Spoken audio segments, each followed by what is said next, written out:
All right, guys, welcome back to RTW's Wild History Ride. I'm Thomas. I'm Will. And I'm Rhonda. And on today's episode, we're going to be talking about the sons of Ragnar Lothbrok. Given the fact that last week we talked about Ragnar himself, it kind of seemed like the most logical step. I know. Next step forward there. It does make sense. Yeah, just saying. No offense. It's kind of like the only Vikings I know. Okay, honestly. let me throw something out here, and I know you guys tease me about the women empowerment thing. You want to talk about women Vikings? Yeah. Okay, this is all about Ragnar's sons. Yes. Did he have any daughters? He apparently had daughters, but they were never talked about. That's they're of unnamed. course. Yeah. Sexist even back then. Yeah. I'm not sure if it's sexist or if they just weren't given the opportunity to do anything noteworthy. Well, all the ones that But I they remember. also could have died from plague. Yes, You that's never what I remember. All the ones in the show, he died of something. Yeah. So Oh, I would be willing to bet they did something noteworthy, but no, if they did something noteworthy, they would have acknowledged it, like Lagertha and Aslog. Gruntilda. you think so? I would think so. Okay. Unless their Maybe brothers you're were right. unless their brothers were just that much of glory hounds that they refused to acknowledge their sisters because they just wanted their feats known. But that just isn't their culture. If you do something impressive, they're going to talk about you. Okay, all right. Their whole culture is all about glory and honor and extremism. So if the girls did something, they would not shut up about them. Well, I feel like they did talk about a lot of women in their culture, Yeah. too. So I mean, that'd be something to be proud of. Be like, hey, I'm so badass that even my daughters are awesome. Well, I could see this becoming a part 3. At some point, yes. I'm ready. But all right, we're gonna start off. Well, actually, first off, we gotta do the whole plugging thing. Share, guys. Share it on Facebook. Share on Instagram. If you like us, let the world know it. Get our name out there, and then more people can enjoy us. Instead of Thomas having to resort to me pressuring our friends. Yes, and I will. Don't worry, I will pressure them soon. I It's know not it. just gonna be I you. know it. I love it. Well, and also put comments out there. I would love to read some comments. Me too. Do you check our Twitter? No. I've periodically checked it. I don't know. Twitter's hard because I feel Yeah. like I feel like Twitter's dead. I check Instagram. Yeah. Okay, so put it on our Instagram because apparently our Twitter's dead. Well, it's just so hard. It's just like my Twitter's dead. Shoot, I know like Twitter is like I don't have Twitter. The only Twitter I have is our Twitter for RTW, and I don't check it. at RTW Wild. Yeah, because I check other stuff. Well, I guess I can check it immediately after this recording Yes. because Somebody needs to check obviously it. I'm slacking on that, Yeah. so my fault. I put you in charge of the social media. Ooh. And why did that happen? I know Because like, I'm in charge of producing, directing, writing. Let's go on. well, granted, we're all in charge of writing here. Okay. Who's We in are charge of too. production? Well, you're in production for sure. Okay. All right. So we're going to start off with Ivar the Boneless because, at least in our group, that's probably the most well-known name. Yeah. So Ivar the Boneless, which is a very weird nickname, he was one of the many sons of Ragnar. We're probably just going to talk about 4 of his sons. We're not going to talk too much about Ubba because there are some stories where he's not even Ragnar's son. He's just one of the sub-chiefs. Mm-hmm. So we're just going to go with the main 4, Ivar, Halfdan, and Bjorn and Sigurd. I love Bjorn. Bjorn's my favorite. Well, in the show, Bjorn. But Ivar was called the Boneless for any number of reasons. They don't actually know the reason.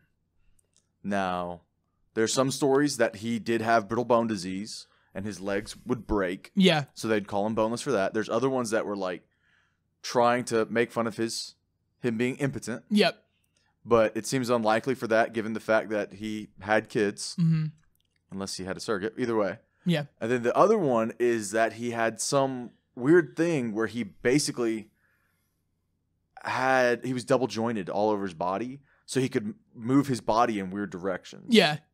Now, they actually play that up in a very recent Viking-based game, Assassin's Creed Valhalla. Mm-hmm. I played it, and there's a Beating point where it. you actually fight Ivar, and he does this weird stuff where he's like basically parallel with the ground and doing these weird flips and twists and things. I do remember I was like, he's a freak. Yeah, Like, he's like very, very creepy.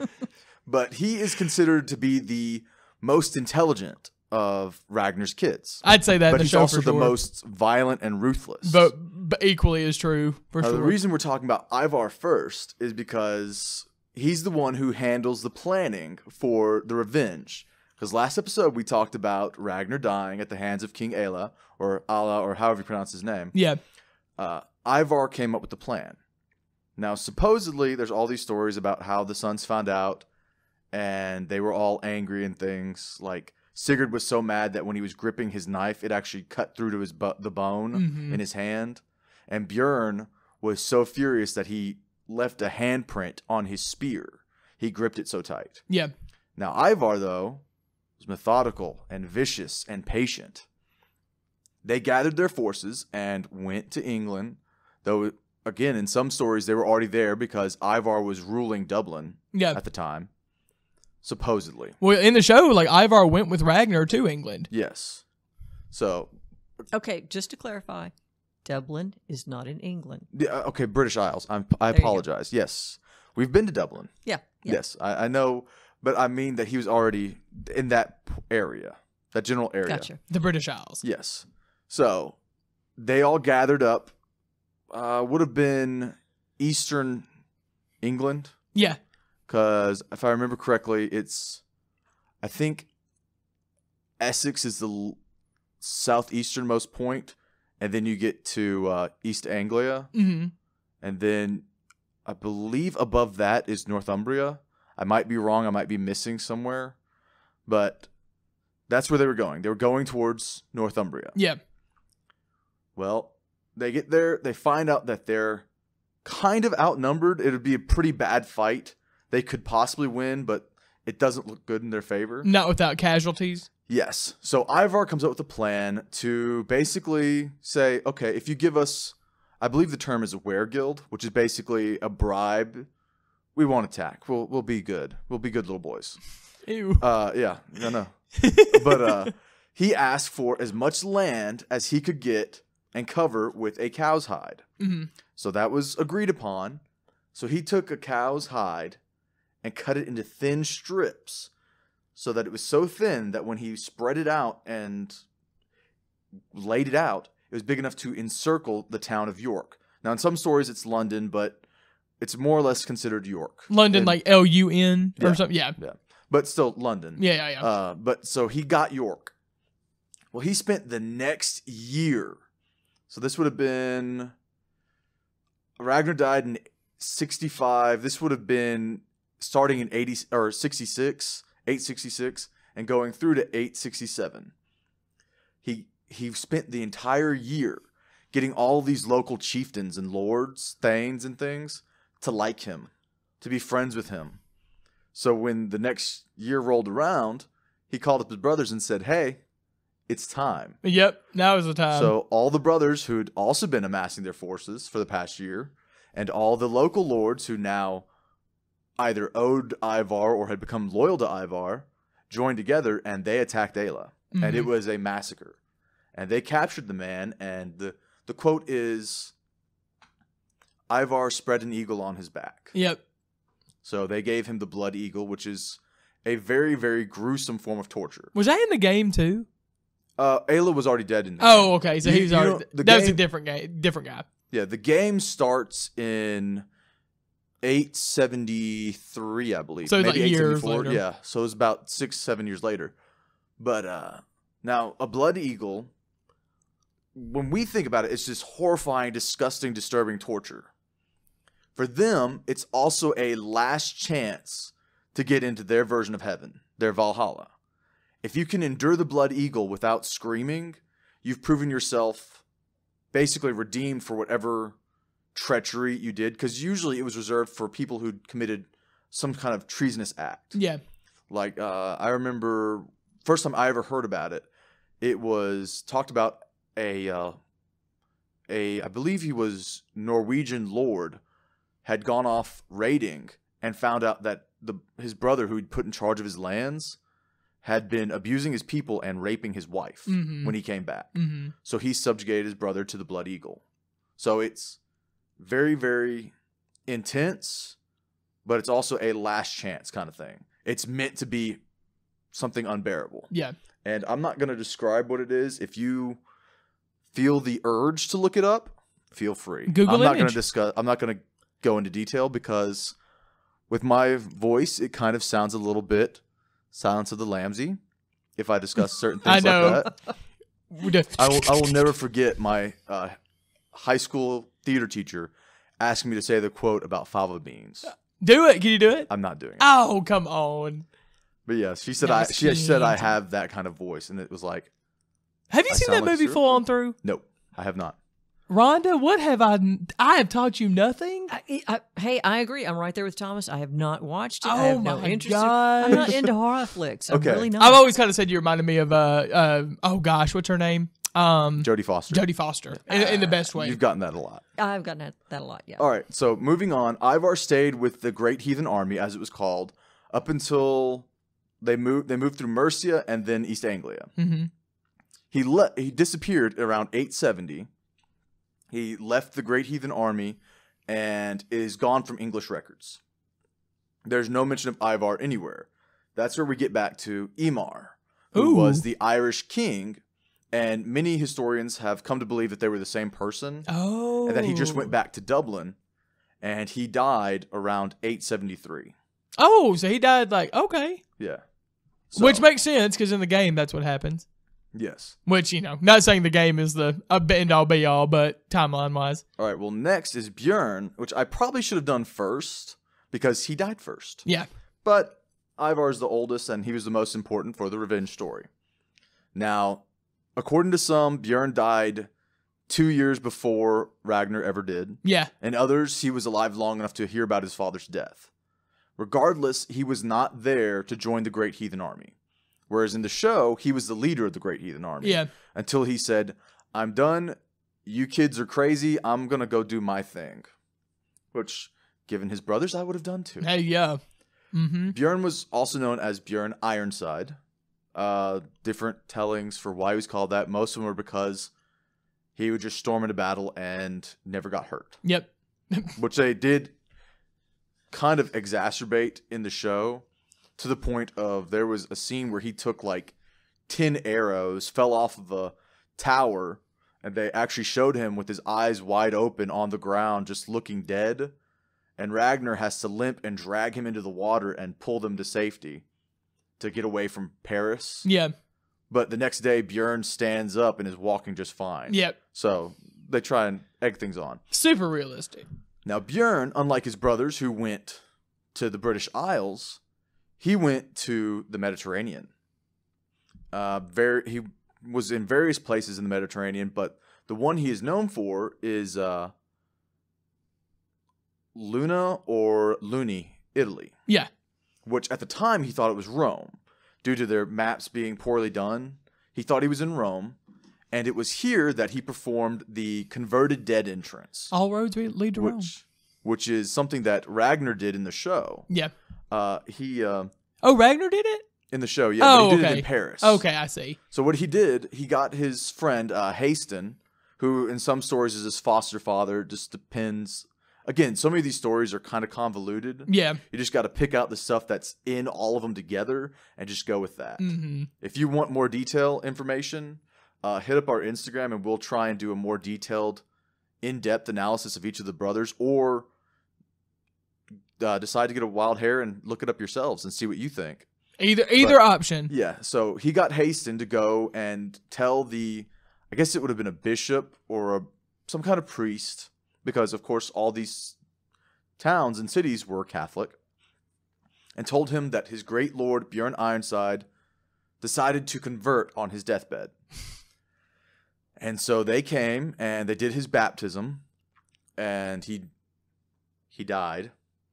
Oh, okay. You're doing air quotes. Yeah, he died, and they took him into the city to bury him in a Christian way, in a Christian graveyard, basically. Well, he got in close enough. He jumped out of the coffin or the gurney or whatever it was he was on, had a hidden blade with him, and fought his way back to the gates, did whatever he had to do to open them, and let his forces in through the front gate. God, they're like... So he was very famous for that. So that was Bjorn. That wasn't Ragnar. Right.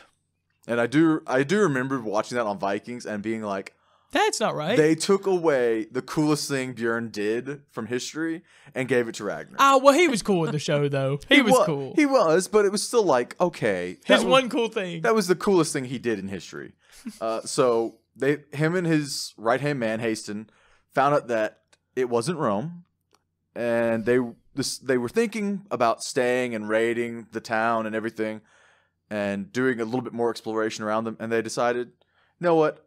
No, my people are out a little bit further west in the British Isles. Let's go there. They started heading that way, and they shipwrecked off the coast of England.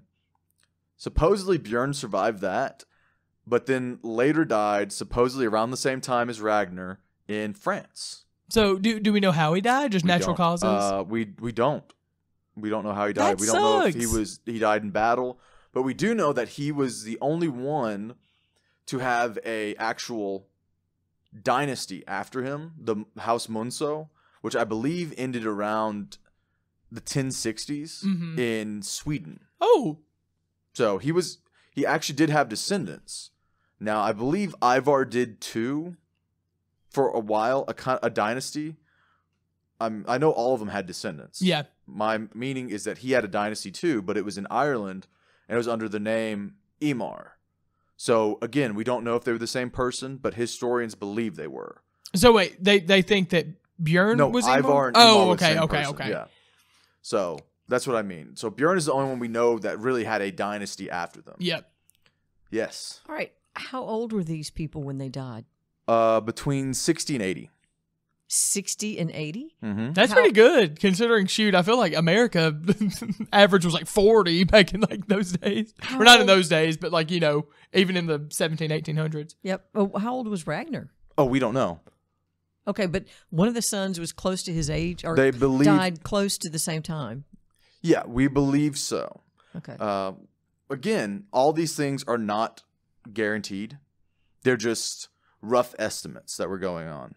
They believe that Ivar, when he died in 73, would have been well into his 60s. Okay. But we don't know. I mean, they were physically fit, able people, I guess. Now, the next one is Halfdan, or Vitzerk, depending on which version you look at. Some historians believe they were different sons. Others believe they were the same son because Halfdan is such a common name for Vikings. They were different in the show, right? Halfdan and Vitzerk. Well, there was a Halfdan the Black. Oh, yeah, who was the brother in the show. He was the brother of Harold Finehair. Yes, that's how I remember him. I will get into the history of that being wrong in a second. Whereas the son in the TV show was Vitzerk. Yep, I do remember that. Vitzerk means white shirt. So they believe that they were the same person and that, like, Bjorn Ironside, Ivar the Boneless, things like that, it was Halfdan Vitzerk. Okay. Halfdan white shirt kind of thing. So Halfdan, he led the Great Heathen Army after Ivar left. He was the first Viking king of Northumbria, and supposedly he was a pretender king of Dublin. What that means is that when the king of Dublin died, he claimed to be the ruler of Dublin. Okay. He never was officially crowned or anything like that. He just claimed it. Like, there was a time when Henry VIII claimed to be the rightful king of France. So, things like that. I don't know why I have him. Yeah, there are multiple accounts of Halfdan doing various raids. Okay, I have a question. You talk about these people and they're raiders, so they leave their homeland, they go somewhere else, they raid, do whatever, then they appear to go back home. Now, I know Dublin was a Viking settlement. They don't all go back home. That's what I was going to ask. Are there other settlements, or what? Did they settle somewhere? Well, yeah, so they have I mean, York. York was a Viking town. Okay, so York was a Viking town, not an English town. Right. Well, it was an English town, and then it was run by the Vikings. It was taken over by the Vikings, starting with Ivar. Okay, because supposedly the Vikings were even here in North America. Vinland, yeah. But I don't know that there was an actual settlement. Yeah, it was called Vinland. But was it a settlement? Did they stay here? Or they stayed for at least a whole generation. Okay. But they ended up having to leave. So we will get into that with another conversation. Another episode. Yeah. Okay. But basically, Halfdan got defeated by some West Saxons. I wouldn't really consider it defeated. They just couldn't defeat them. Mhm. So it just kind of ended in a stalemate, and it was a truce. He retreated to London. He stayed there for a winter. Yeah, he even had coins minted with his image, stating him as leader.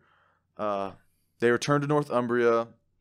They handled another revolt. It seems to be a common thing. I know, Vikings. revolt, civil They war. put somebody in charge. There's a civil war rebellion, which is what they would do. They would put in England, they would put puppet kings in charge of places they conquered, like Northumbria. So they could continue with their raiding and conquest and say, "Oh no, he's ruling in my. Oh, he's ruling. He's the king in my stead." But this guy's actually answering to him." So they do things like that. Yeah, he got to Repton. Oh, a few other places. Conquered Mercia. Shit, he sounds like he's done some things. Oh yeah, Halfdan. He did a lot of conquering. He killed the king in Mercia and replaced him with another puppet king, Ceolwulf. He split the army in two, and one of them went with Guthrum, however you pronounce it, which went south, and Halfdan went up north, where he went back to York, and that's where he started a fight with the Picts and Britons. And I'm sorry. Okay, it was just talking. My notes were talking about the king in Dublin dying. In Dublin. He went to Ireland for a little while, apparently, attempting to claim the kingdom of Dublin. Mm-hmm. And then he came back. Now, is this like back to like Kattegat or something like, or was that even a place? Dublin. Well, it's a place, but it had absolutely nothing to do with Ragnar's dynasty. Man, I'm so disappointed. No. When I say that he came back, I mean he came back to England. To England. Yeah, he never returned to Scandinavia. Mm-hmm. After him and his brothers left, Halfdan and Ivar never returned to Scandinavia because Halfdan actually died fighting in Ireland. Now, the first group of Vikings, quote unquote, were called the Fair Heathens. And then the second group were called the Dark Heathens. I don't know the exact reasoning for it. I would assume just because of they probably came from different regions. Yeah. So Halfdan's group was probably from a region where it was more common to have dark hair. Yeah. As opposed to if the first group came from like Sweden or somewhere even further north, where it's more common to have red or blonde hair. But either way, the English and the Irish had a little bit better opinion of the fair heathens as opposed to the dark heathens. And so there was a fight. It was a battle of Strangford Low, and Halfdan died there. So, yeah. Just imagine being the person that killed him. It probably took a bunch of people. Probably did. Because more than likely, there were a bunch of people with Halfdan trying to kill the dude that killed him. Yep. So, I guarantee that. So he would have died, I believe, in 878. So he died 5 years after his brother. 3 down. And Northumbria remained kingless until 883 when Guthfrith was made king. So, and I believe the battle was against, Constantine I, king of the Picts. Yo, that's like cool. That name, though, Constantine. Hold on. Oh, I want to double check cool these name. notes. Rhonda, have you watched that show? It was. I've seen like the first episode. I've seen bits and pieces. She's watched the entire first season. I apologize. The Constantine I, he died fighting Halfdan's men who were returning to Northumbria. So Halfdan was already dead. And then he was king of the Picts. So they went from Ireland through Scotland to get back home. Okay. So that's where that got mixed up. Well, Halfdan, shoot, I will say Halfdan was pretty impressive. Yeah. More impressive in the shows, or than the show. Sorry, Halfdan. Yeah. Well, he had a good ending in the show. It was good. Now Sigurd Snake and Eye. There's really not much to talk about him. He ruled his little slice of land, did his thing. He was called Sigurd Snake in the Eye because he had this weird birthmark inside of his eye, to where it looked like kind of like an Ouroboros. Oh, that's cool. A snake eating its tail in his eye. So some claim it was just like a dark ring around just outside of his pupil. Yeah. So it was like pupil, normal eye color, some weird dark ring, and then normal eye color again. Oh, that sounds in cool. one of his eyes. That is weird. Now, he was also called that because his maternal grandfather was Sigurd the Slayer, the one who slew the dragon Fafnir in legends.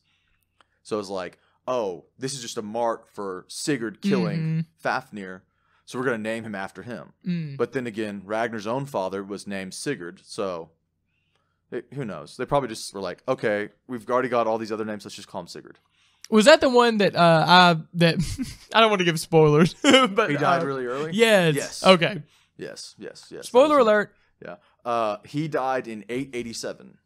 Now we get to wrapping it up. Oh, so he died like after everybody. Oh, yeah. He was the last one to die. Now, how did Vikings get that so backwards? I know. But now, to clarify some history that was wrong on the History Channel. Yeah, on the History We Channel. were talking about Harold Finehair and Halfdan the Black. Yeah. Now, Halfdan the Black in history was the father of Harold Finehair. His wife was the daughter of Sigurd Hearing, or Sigurd Snake and Eye. Mm-hmm. So, the character who died first, who was a little itty-bitty baby, when Harold Finehair shows up as a full-grown man with his big old beard, was actually his grandfather. Oh, so they really like messed this thing up. Now, why would they do that?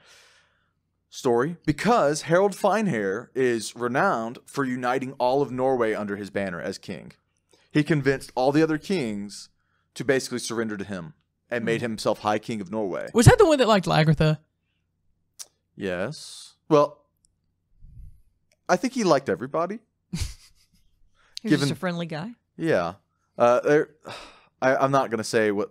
Lagertha did something to him in one season. Yeah. Because he decided to attack her, and he tried to act all man and tough, and she humiliated him. I love that. If you remember the scene I'm talking I about. I do remember that Yes. exact scene. But he fell in love very easily in the show, and he never was really loved back. Oh, Grunthilda. Right? Grunthilda? Gunhild? What was her name? Gunhild. Oh, why am I saying Grunthilda? Isn't that a person? No. That's a person. in history. Grunthilda? Grunthilda. You said I'm gonna look that name up. That's what Gunhild. we Watch did. this show. There's Brynhilda. Maybe that's who There's I'm thinking of. Gunhild. Gunhild was Bjorn's final wife. Yes, in the show. that's what I'm thinking that's of. Gunhild. That's what I'm thinking of. Grunthilda. Yes. I'm calling her Grunthilda.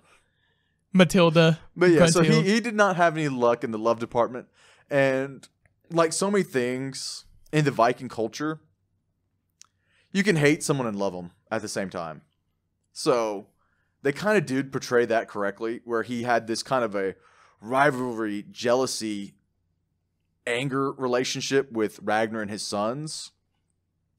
But he also loved, feared, and respected them in the same breath. So, okay, this year I'm going to war with you because I want what you have, and I want to be as famous as you. Yeah. But this next year, I'm going to go jump in a boat with you and go attack the English because I love you and we're friends. I like the Vikings. And it happened a lot, apparently, where, hey, okay, this week I don't like you, but this week I do. Well, I loved her in that show because she would have rather jumped in and drowned herself than marry him. Yep. So I love Thank that. you for spoilers. Allegedly. But all right, Allegedly. that is our Oh, story. no. I have a question. Yes, I ma'am. have questions. Yes, I have a question. No, just one. For right now, just one.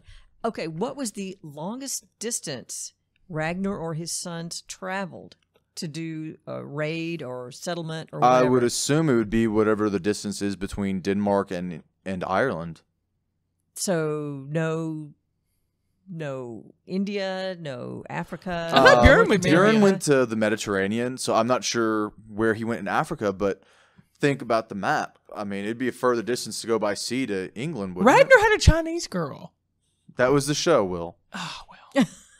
There was a Chinese girl But in there. they went to Eastern Europe. She got him addicted to opium. Will, stop talking. Okay, all right. But yeah, for as far as Ragnar, I would say Ireland. Okay. I Oh, don't know if listen. any of them ever went to Vinland, which is, I believe, now Boston. So I really don't know. Yeah. I could look it up sometime and That answer would be later. cool. I mean, if you think about it too, like, was Floki a thing in that? Don't know. Floki He wasn't. He had no relationship to Ragnar's sons. Okay, so no, I guess he was just an amalgamation of characters, more probably. than likely. But alrighty, guys, that is the end of our episode on Vikings, or at least for now. For now. Well, no, I said part 3. Women Vikings. Yeah. Part 3. Well, we've already talked Everybody vote. I'm sure we want to hear women Vikings. My favorite, Gruntilda. We've already talked about doing a sequel to Pirates. Oh, yeah. So we'll do a sequel to Vikings as well. Yep. But that is it. We will catch you guys next week. All right, you guys. Until next week.